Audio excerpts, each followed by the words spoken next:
Good morning, students. How are you all? I hope you all are fine. I hope you all are ready for this online class. In our last online class, you have learned about the pan-Indian character or the extent of the Ashokan Empire, pan-Indian or the subcontinent characters of the empire. Ashoka ruled over a large part of the Indian subcontinent. Advantages flowing for the pan-Indian character of the empire were many. Then we have also touched the Mauryan administration, in which you have learned about the king, the council of ministers, a network of spies, sources of revenue, provincial administration and district administration and other officers, city administration, and 2 points were left in Mauryan administration. So today we will start with that 2 points.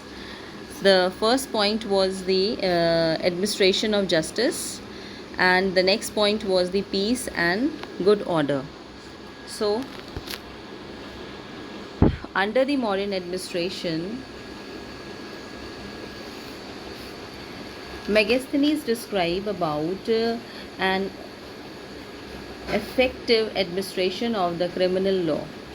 Serious offences were visited with death penalty. Means if the person has committed a serious crime, or he has done some serious thing, so he was given the punishment of death. Lighter crimes were punished by cutting off the nose or shaving off the offender's hair, a penalty that made one feel ashamed. Okay, lighter punishments are like that, in cutting of the nose or shaving of the offender's hair, so that person feel ashamed, embarrassed, and then the person will not do that same thing again. Then evasion of the taxes on goods sold or of municipal sees was regarded as a serious offense. Means if somebody is not giving the taxes on time, it was also a serious offense and he was punished by the court. Laws concerned with the crimes were very severe and punishments were exceptionally harsh. So punishments were very harsh and laws were very strict during the time of the Mauryan administration. Then the next point describes about peace and good order. Peace and contentment prevailed throughout the empire. Why peace and contentment prevailed throughout the empire? Because of the harsh punishments, because of the harsh rule or law of the administration. People were terrified by the laws and they don't commit any crime. Theft was a rare occurrence, although houses were usually left unguarded. Houses were left unguarded. Nobody locks the house. Such a situation was the result of mainly three factors. And why this situation is there in the empire? The houses were unlocked because of the three factors. The first one is the general honesty of the people. People were very honest. Then efficient administration of the criminal law. Okay, efficient administration. Efficient law was there in the empire. The Mauryan economy has on productive agriculture and lucrative business and trade. And because the Mauryan economy was on the productive agriculture, a lot of production took place, and the lucrative business and trade. So nothing was less in the empire. People have lot of things in their houses, so there is no need to steal anything from anywhere. Now we will see what is a productive agriculture. Megasthenes describe to the fertility of the soil due to major irrigation works at the dam on the Sudarshana lake at Ginnar. So there was a dam at Sudarshana lake, and because of that dam the irrigation network was very good in the empire. According to Arthashastra, the amount of tax would depend on the irrigation facilities available to the cultivators.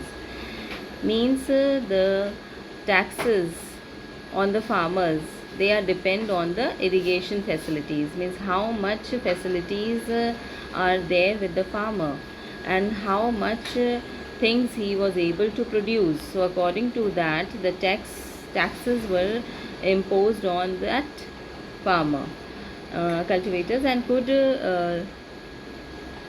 range from 1/3 to 1/6 of the land produce.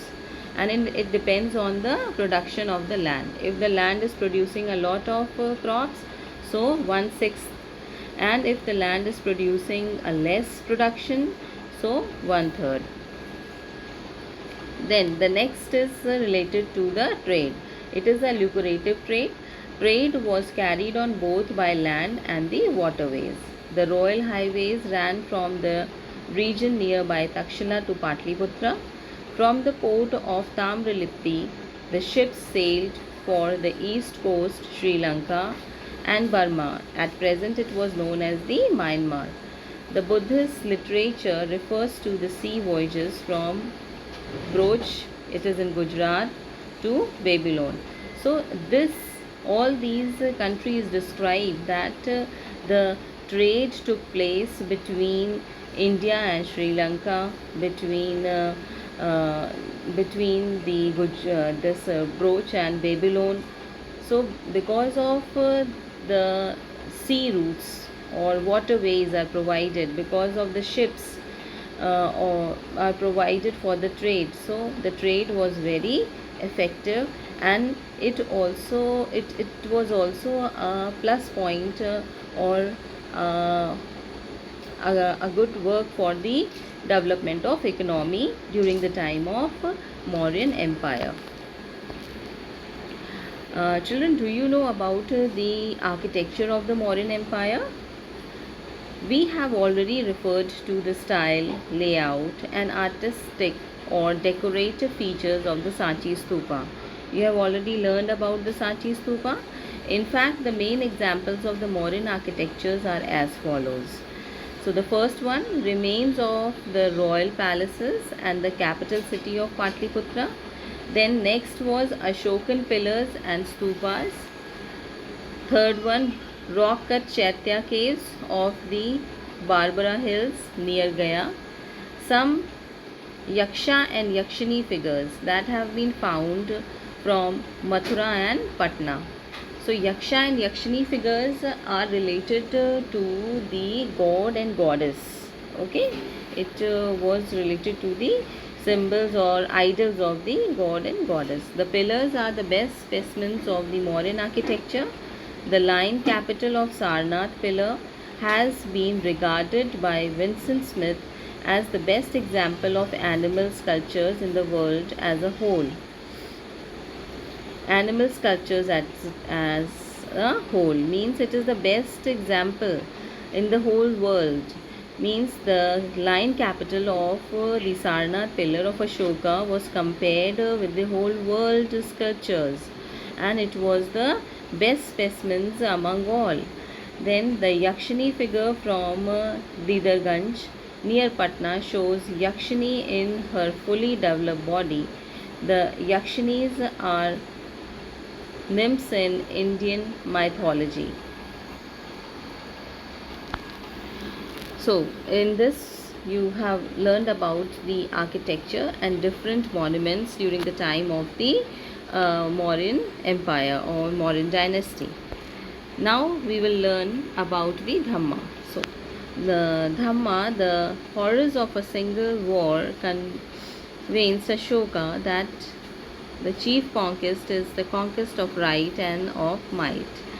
The sorrows on Ashoka's Dhamma are his own inscriptions, like stone edicts displayed at main prominent places. They consist 14 major and several minor edicts found at 22 locations. 7 pillars edicts. The inscriptions are other inscriptions. So Dhamma is a religion which was started by Ashoka. Ashoka started this religion, and in this religion he has given importance to the peace and prosperity in the kingdom. He also wanted to spread peace in the whole world, and this was only his task in his whole life after the war of Kalinga, as Kalinga was the turning point in Ashoka's life, and after that only he has started the Dhamma. Dhamma is a Prakrit word. Okay, now you will learn about the fundamental principles of Dhamma. So Dhamma is a Prakrit word, and it is word used in Sanskrit as dharma.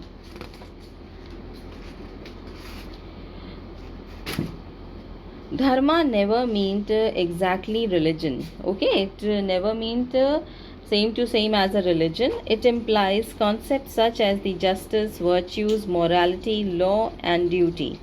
Okay, what are the main things in the dharma? That is related to justice, that the person should be justice towards others, give the true justice. Then virtues, morality, and law and duty. So these things a person should do in his life to follow the Dhamma. Now you will see the fundamental principles of Ashoka's Dhamma. First is the purity of domestic life and truthfulness. Second, tolerance, not to speak evil of other religious faith. Third, ahimsa, sanctity of the life. Then fourth, true ceremonial. Ashoka declares that the true ceremonial was kindness to living creatures and liberty to ascetics and the Brahmins. So, what is the true ceremonial? True ceremonial is not only to worship the God with the rituals and customs, but it is to helping others. It is to give donations to the Brahmins and ascetics. It is to give food to the starving age people. So, according to Ashoka's Dhamma, people have to follow the morality. People have to follow the kindness. They should be true from their heart. They should be helpful to each other. So this is the policy of Dhamma, and these four are the fundamental principles of Ashoka's Dhamma. So please listen the video carefully and complete the assignments properly according to the date and time. And I have given you the history project. Try to complete your project. Don't wait for the last moment, and save it into the pen drives. And when I'll give you my email ID, please send it on that. Thank you and have a great day.